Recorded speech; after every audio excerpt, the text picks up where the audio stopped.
सियावर रामचंद्र जी की जय। आप सभी श्रद्धालु भक्तों का, प्रभु श्री राम के भक्तों का हार्दिक स्वागत है। आप सबको नमन है और एक बार प्रेम से बोलिए सियावर रामचंद्र जी की जय।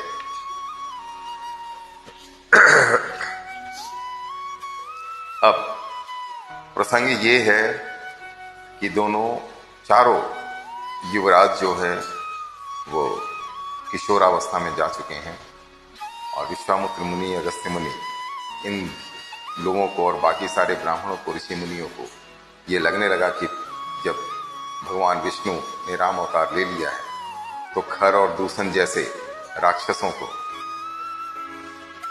मारने का, उनका अंत करने का, संहार करने का सही वक्त आ गया। तो गुरु विश्वामित्र, वशिष्ठ मुनि, बाकी सारे ब्राह्मण समाज आए और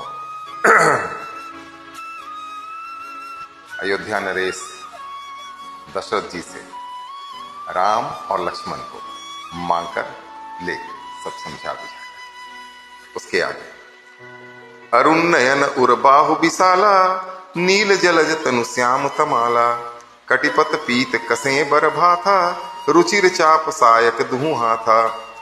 भगवान के लाल नेत्र हैं, चौड़ी छाती और विशाल भुजाएं हैं, नील कमर और तमाल के वृक्ष की तरह श्याम शरीर है, कमरों में पीतांबर पहने और सुंदर तरकस कसे हुए हैं, दोनों हाथों में क्रमशः सुंदर धनुष और बाण है। श्याम गौर सुंदर दो भाई, विश्वामित्र महानिधि पाई, प्रभु ब्रह्मण्य देव मैं जाना, मोहिनीति पिता तजेऊ भगवाना। श्याम और गौर वर्ण के दोनों भाई परम सुंदर हैं। विश्वामित्र जी को महान निधि प्राप्त हो गई।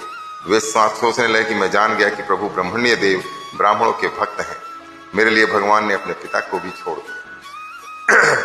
चले जात मुनि दिन दिखाई, सुनी ताड़ का क्रोध करि धाई, एक ही बाण प्राण हरि लिन्हा, दीन जानित ही निज पद दिन्हा। मार्ग में चले जाते हुए मुनि ने ताड़का को दिखलाया। शब्द सुनते ही वह क्रोध करके दौड़ी। श्री राम जी ने एक ही बाण से उसके प्राण हर लिए और दीन जानकर उसको निज पद यानी अपना दिव्य स्वरूप दे दिया। तब ऋषि निज नाथ ही जिय चिन्ही, विद्या निधि कहूं विद्या दिन्ही, जाति लाग न क्षुधा पिपासा, अतुलित बल तनु तेज प्रकाशा।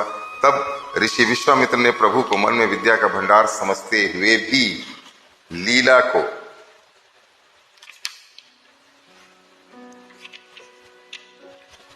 पूर्ण करने के लिए ऐसी विद्या दी जिससे भूख प्यास न लगे और शरीर में अतुलित बल और तेज का प्रकाश हो। आयुध सर्व समर्पिकै प्रभु निज आश्रम आन, कंद मूल फल भोजन दिन्नी भगति हित जान। तब अस्त्र शस्त्र समर्पण करके मुनि प्रभु श्री राम जी को अपने आश्रम में ले आए और उन्हें परम हित जानकर भक्ति पूर्वक कंद मूल और फल का भोजन कराया। प्रात कहा मुनि सन रघुराई, निर्भय यज्ञ करहु तुम जाई, होम करन लागे मुनि झारी, आप रहे मख की रखवारी। सबे श्री रघुनाथ जी ने मुनि से कहा कि आप जाकर निडर होकर यज्ञ कीजिए। यह सुनकर सब मुनि हवन करने लगे और आप श्री राम जी यज्ञ की रखवाली पर रहे। सुनी मारिच निशाचर क्रोही, लय सहाय धावा मुनि द्रोही, बिनु फर बान राम तेहि मारा, सत जो जन गा सागर पारा। यह समाचार सुनकर मुनियों का शत्रु क्रोधी राक्षस मारीच अपने सहायकों को लेकर दौड़ा। श्री राम जी ने बिना फल वाला, बिना तीर वाला बाण उसको मारा, जिससे वह 100 योजन के विस्तार वाले समुद्र के पार जा गिरा। पावक सर सुबाहु पुन मारा, अनुज निशाचर कटकु संहारा, मारिय सुर द्विज निर्भयकारी, अस्तुति करहि देव मुनि झारी। फिर सुबाहु को अग्नि बाण मारा। इधर छोटे भाई लक्ष्मण जी ने राक्षसों की सेना का संहार कर डाला। इस प्रकार श्री राम जी ने राक्षसों को मारकर ब्राह्मणों को निर्भय कर दिया। तब सारे देवता और मुनि स्तुति करने लगे। तह पुनि कछुक दिवस रघुराया, रहे किन्न विप्रन पर दाया, भगति हेतु बहु कथा पुराना, कहे विप्र जदपि प्रभु जाना। श्री रघुनाथ जी ने वहां कुछ दिन और रहकर ब्राह्मणों पर दया की। भक्ति के कारण ब्राह्मणों ने उन्हें पुराणों की बहुत सी कथाएं कहीं। यद्यपि प्रभु सब जानते थे, तब मुनि सादर कहा बुझाई, चरित एक प्रभु देखिए जाई, धनुष यज्ञ सुनि रघुकुल नाथा, हरसि चले मुनिवर के साथा। तदंतर मुनि ने आदर पूर्वक समझा करके कहा, हे प्रभु, चलकर एक चरित्र देखिए। रघुकुल के स्वामी श्री रामचंद्र जी धनुष यज्ञ की बात सुनकर मुनि श्रेष्ठ विश्वामित्र जी के साथ प्रसन्न होकर चले। आश्रम एक दीख मगमाही, खग मृग जीव जंतु तह नाही। पूछा मुनि ही शिला प्रभु देखी, सकल कथा मुनि कहा बिसेखी। मार्ग में एक आश्रम दिखाई पड़ा, वहां पशु पक्षी कोई भी जीव जंतु नहीं था। पत्थर की एक शिला को देखकर प्रभु ने कहा, तब मुनि ने विस्तार पूर्वक सब कथा कही। गौतम नारी श्राप बस, उपल देह धरि धीर। चरण कमल रज चाहती, कृपा करहु रघुबीर। कि गौतम मुनि की स्त्री अहल्या शाप उस पत्थर की देह धारण किए बड़े धीरज से आपके चरण कमलों की धूलि चाहती है। हे रघुवीर, इस पर कृपा कीजिए। परसत पद पावन शोक नसावन, प्रगट भई तप पुंज सही।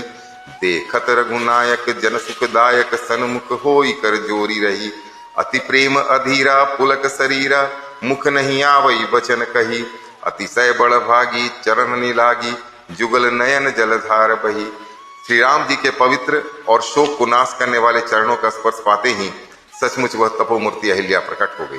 भक्तों को सुख देने वाले श्री रघुनाथ जी को देखकर वह हाथ जोड़कर सामने खड़ी रह गई। अत्यंत प्रेम के कारण वह अधीर हो गई। उसका शरीर पुलकित हो उठा, मुख से वचन कहने में नहीं आते थे। वह अत्यंत बड़भागिनी अहिल्या प्रभु के चरणों से लिपट गई और उसके दोनों नेत्रों में जल यानी प्रेम और आनंद के आंसुओं की धारा बहने लगी। धीरज मनु किन्हा प्रभु कहूँ चिन्हा, रघुपति कृपा भगति पाई। अति निर्मल बानी अस्तुति ठानी, ज्ञान गम्य जय रघुराई। मैं नारिय पावन प्रभु जग पावन, रावण रिपु जन सुखदाई। राजीव बिलोचन भव भय मोचन, पाहि पाहि सर नहीं आई।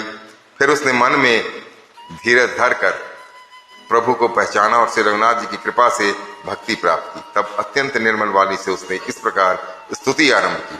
हे ज्ञान से जानने योग्य श्री रघुनाथ जी, आपकी जय हो। मैं सहज ही अपवित्र स्त्री हूँ और हे प्रभु, आप जगत को पवित्र करने वाले, भक्तों को सुख देने वाले और रावण के शत्रु हैं।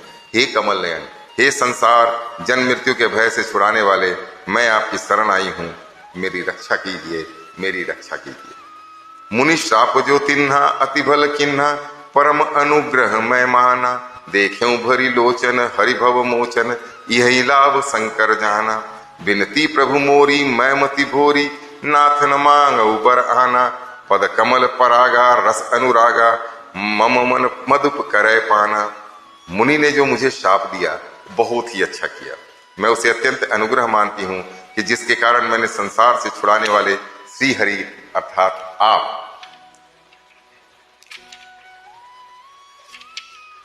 को नेत्र भर कर देखा। इसी आपके दर्शन को शंकर जी सबसे बड़ा लाभ समझते हैं। हे प्रभु, मैं बुद्धि की बड़ी भोली हूँ। मेरी एक विनती है, हे नाथ, मैं और कोई वर नहीं मांगती, केवल यही चाहती हूँ कि मेरा मन रूपी भंवरा आपके चरण कमल की रस के प्रेम रूपी रस का सदा पान करता रहे। यही पद सुर सरिता परम पुनीता, प्रगट भई शिव शीश धरी। सोई पद पंकज जेहि पूजत अज, मम सिर धरउ कृपाल हरि। यही भांति सिधारी गौतम नारी, बार बार हरि चरण परी। जो अति मन भावा सो बरु पावा, गए पति लोक आनंद भरी। जिन चरणों से परम पवित्र देव नदी गंगा जी प्रकट हुई, जिन्हें शिव जी ने सिर पर धारण किया और जिन चरण कमलों को ब्रह्मा जी पूजते हैं, कृपालु हरि आपने उन्हीं को मेरे सिर पर रखा। इस प्रकार स्तुति करती हुई बार बार भगवान के चरणों में गिरकर जो मन को बहुत ही अच्छा लगा, उस वर को पाकर गौतम की स्त्री अहिल्या आनंद में भरी हुई पति लोक को चली गई। अस प्रभु दीन बंधु हरि, कारण रहित दयाल। तुलसीदास सठ ते ही भजू, छाड़ी कपट जंजाल। प्रभु श्री रामचंद्र जी ऐसे दीन बंधु और बिना ही कारण दया करने वाले हैं। तुलसीदास जी कहते हैं, हे सठ अर्थात मन, तू कपट जंजाल छोड़कर उन्हीं का भजन कर, उन्हीं का भजन कर। आज के लिए इतना ही। मास पारायण 7वां विश्राम। सियावर रामचंद्र जी की जय हो। और आप सभी भक्तजनों से पुनः एक प्रार्थना है कि अगर आपने मेरे चैनल को सब्सक्राइब नहीं किया है तो कृपया एक बार कर लें। 10 मिनट के लिए ही सही, आप अगर रोज सुनेंगे तो कलयुग के तमाम पापों और कष्टों को हरने वाले इस कथा को सुन पाएंगे। सियावर रामचंद्र।